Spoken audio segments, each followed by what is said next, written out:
আকাশবাণী খবর পড়ছি অর্ক সেন। প্রথমে বিশেষ বিশেষ খবর। প্রধানমন্ত্রী বলেছেন, পশ্চিম এশিয়ার উদ্ভূত পরিস্থিতিতে সরবরাহ শৃঙ্খলে যে সমস্যা দেখা দিয়েছে তা মোকাবিলায় সব ধরনের পদক্ষেপ নেওয়া হয়েছে।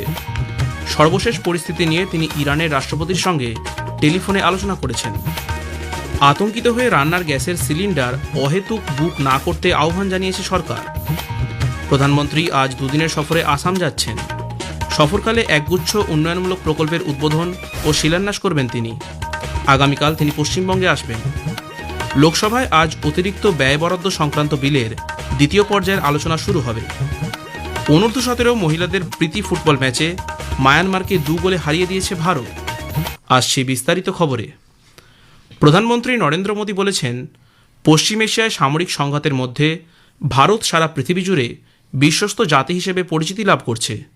নতুন দিল্লিতে নেক্সট কনক্লেভে বক্তব্য রাখার সময় তিনি বলেন যে এই অঞ্চলে চ্যালেঞ্জিং পরিস্থিতি সত্ত্বেও ভারত সুস্থায়ী অবস্থায় রয়েছে। পশ্চিম এশিয়ায় সংঘাতের ফলে সরবরাহ শৃঙ্খলে যে সমস্যা দেখা দিয়েছে তার ফলে উদ্ভূত পরিস্থিতির মোকাবিলায় সরকার সব ধরনের ব্যবস্থা নেবে। দেশে তেল উৎপাদন বৃদ্ধির বিষয়ে উৎসাহ দানের পাশাপাশি নতুন নতুন জ্বালানির উৎসকে কাজে লাগানো এবং এই ক্ষেত্রে স্বনির্ভরতা অর্জনে উদ্যোগ নেওয়া হয়েছে।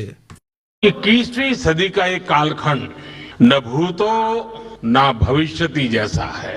एक तरफ युद्ध की विभीषिका है, सप्लाई चेन फिर से तहस नहस हो रही है, संयुक्त राष्ट्र जैसी वैश्विक संस्थाओं की प्राथमिकता पर सवालिया निशान लग रहे हैं और ऐसे कालखंड में हमारा भारत इन विपरीत परिस्थितियों में भी आगे बढ़ रहा है।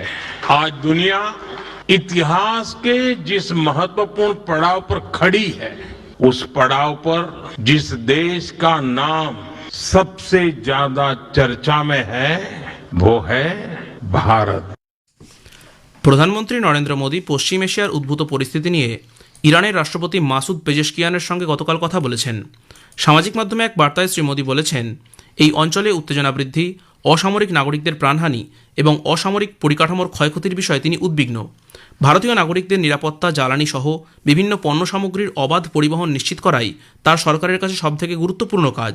তিনি শান্তি ও স্থিতিশীলতার পক্ষে ভারতের স্পষ্ট অবস্থানের প্রসঙ্গ উল্লেখ করে কূটনৈতিক আলোচনার মাধ্যমে সব সমস্যার সম্ভব বলে মত প্রকাশ করেছেন। সন্ত্রাসবাদ মানবাধিকারের ক্ষেত্রে অন্যতম গুরুতর হুমকি বলে রাষ্ট্রসংঘ মানবাধিকার পরিষদের 61তম অধিবেশনে বিদেশ মন্ত্রকের পশ্চিম বিভাগের সচিব CB জর্জ উল্লেখ করেছেন। জেনেভায় বক্তব্য রাখতে গিয়ে তিনি বলেন, সন্ত্রাসবাদের সমস্ত রূপ ও আকারের বিরুদ্ধে বিশ্বকে দৃঢ় অবস্থান নিয়ে এক সুরে কথা বলতে হবে। শ্রী জর্জ ভারতের ডিজিটাল উদ্যোগের কথাও তুলে ধরেন। তিনি বলেন, দেশ ডিজিটাল টুল ব্যবহার করে নাগরিকদের ক্ষমতায়িত করেছে। দিল্লিতে ভারত ইসরায়েল যৌথ প্রতিরক্ষা কেন্দ্রে বড় ধরনের অগ্নিকাণ্ডে 2 দেশের বহু কর্মীর মৃত্যু হয়েছে বলে সামাজিক মাধ্যমে ছড়িয়ে পড়া খবর ভুয়ো বলে সরকার জানিয়েছে। বিদেশ মন্ত্রকের ফ্যাক্ট চেক ইউনিট এই দাবিকে সম্পূর্ণ মিথ্যা ও ভিত্তিহীন বলে জানিয়েছে। জনগণকে এমন বিভ্রান্তিকর পোস্ট থেকে সতর্ক থাকতেও আহ্বান জানানো হয়েছে। পেট্রোলিয়াম ও প্রাকৃতিক গ্যাস মন্ত্রকের যুগ্ম সচিব সুজাতা শর্মা বলেছেন, ভারত বিশ্বের মধ্যে 4র্থ বৃহৎ পরিশোধনকারী দেশ হওয়ায় পেট্রোল ও ডিজেল সরবরাহ সন্তোষজনক পর্যায়ে রয়েছে।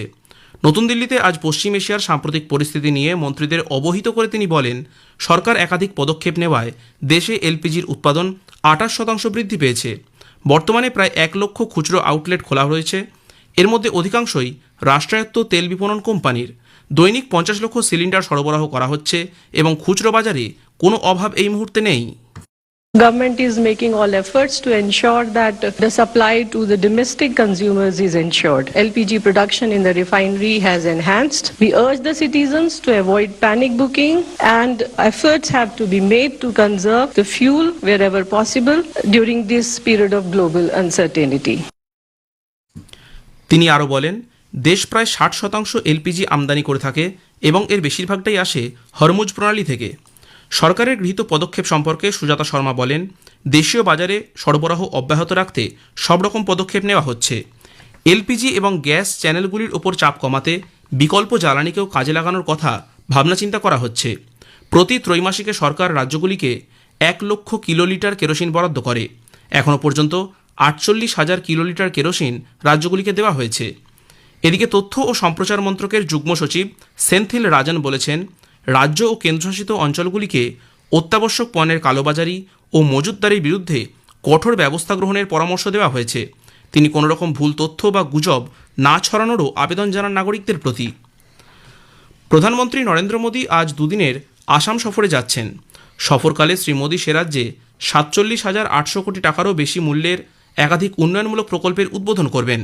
প্রধানমন্ত্রী বিকেলে আসামের কোকরাঝারে পৌঁছে ভূমি পূজা করবেন এবং 4,570 কোটি টাকার প্রকল্পের উদ্বোধন ও ভিত্তিপ্রস্তর স্থাপন করবেন।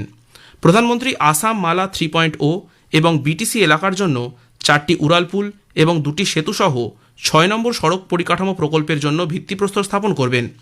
একই অনুষ্ঠানে প্রধানমন্ত্রী কোকরাঝারে একটি রেলওয়ে পিরিয়ডিক ওভারহলিং ওয়ার্কশপের ভিত্তিপ্রস্তর স্থাপন করবেন এবং 3টি নতুন train Kamakhya Charlapalli Amrit Bharat express, Guwahati new Jalpaiguri express এবং নারাঙ্গি আগরতলা এক্সপ্রেসের উদ্বোধন করবেন। গুয়াহাটিতে যাওয়ার আগে প্রধানমন্ত্রী কোকরাঝারে একটি বিশাল জনসভায় ভাষণ দেবেন। গুয়াহাটিতে প্রধানমন্ত্রী ভূমি পূজায় অংশগ্রহণ করবেন। সেখানে প্রায় 19,680 কোটি টাকার বেশ কয়েকটি উন্নয়নমূলক প্রকল্পের উদ্বোধন এবং জাতির উদ্দেশ্যে উৎসর্গ করবেন। প্রধানমন্ত্রী সারা দেশের 9.3 কোটিরও বেশি কৃষকের জন্য প্রধানমন্ত্রী কিষাণ প্রকল্পের 22তম কিস্তির অর্থ প্রদান করবেন। প্রধানমন্ত্রী আগামীকাল শিলচরে 23,550 কোটি টাকার বিভিন্ন প্রকল্পের ভিত্তিপ্রস্তর স্থাপন এবং জাতির উদ্দেশ্যে উৎসর্গ করবেন। প্রধানমন্ত্রী নরেন্দ্র মোদী আগামীকাল পশ্চিমবঙ্গে আসবেন।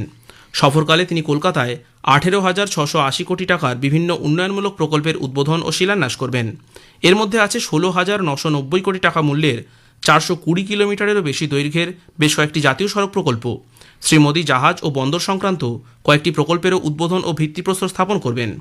এছাড়াও প্রধানমন্ত্রী পুরুলিয়া আনন্দবিহার এক্সপ্রেস ট্রেনের যাত্রা শুরুর সংকেত দেবেন। অমৃত ভারত স্টেশন প্রকল্পের আওতায় পুনর্গঠিত 6টি স্টেশনেরও উদ্বোধন করবেন তিনি। পশ্চিম মেদিনীপুরের বেলদা ও দাঁতনের মধ্যে 16 কিলোমিটার দীর্ঘ তৃতীয় রেল লাইন এবং কলাইকুণ্ডা ও কানিমহুলির মধ্যে স্বয়ংক্রিয় ব্লক সিগন্যালিং ব্যবস্থাও জাতির উদ্দেশ্যে উৎসর্গ করবেন প্রধানমন্ত্রী।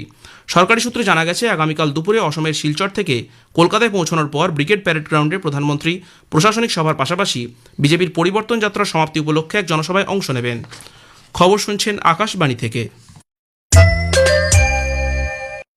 লোকসভায় আজ অতিরিক্ত ব্যয় বরাদ্দ সংক্রান্ত বিলের দ্বিতীয় পর্যায়ের আলোচনা শুরু হবে ও ভোট গ্রহণও হবে।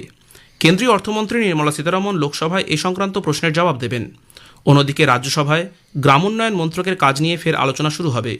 কেন্দ্রীয় পেট্রোলিয়াম ও প্রাকৃতিক গ্যাস মন্ত্রী হরদীপ সিং পুরী গতকাল লোকসভায় পশ্চিম এশিয়ায় সংঘর্ষের দরুন বিশ্বজুড়ে জ্বালানি সংকটের প্রেক্ষিতে সরকারের গৃহীত ব্যবস্থা নিয়ে এক বিবৃতি দেন।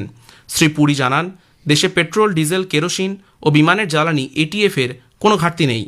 রান্নার গ্যাসের অভ্যন্তরীণ সরবরাহ স্বাভাবিক রয়েছে এবং গ্যাস বুকিংয়ের 2.5 দিনের মধ্যে সিলিন্ডার বাড়ি বাড়ি পৌঁছে যাবে বলেও তিনি মন্তব্য করেন। জম্মু আন্তর্জাতিক সীমান্তের কাছে পাকিস্তানি ড্রোন থেকে ফেলা প্রায় 2 কেজি হেরোইন উদ্ধার করেছে পুলিশ ও বিএসএফ। উদ্ধার করা মাদকদ্রব্যের বাজার মূল্য প্রায় 12 কোটি টাকা। জম্মু ও কাশ্মীর সরকার স্বাস্থ্য ও শিক্ষা চিকিৎসা দপ্তরের অধীন নন গেজেটেড কর্মীদের 2.5 দিনের বেতন ও ভাতা প্রদানের বিষয়ে একটি কমিটি গঠন করেছে। রবিবার ও সরকারি ছুটির দিনে ডিউটিতে নিযুক্ত কর্মীদের জন্য এই সুবিধা দেওয়া হবে কিনা তা যাচাই করবে কমিটি। অনূর্ধ্ব-17 আন্তর্জাতিক ফ্রেন্ডলি ফুটবল ম্যাচে প্রীতিকা বর্মনের করা 2টি গোলে ভারত মায়ানমারকে 2-0 গোলে হারিয়ে দিয়েছে।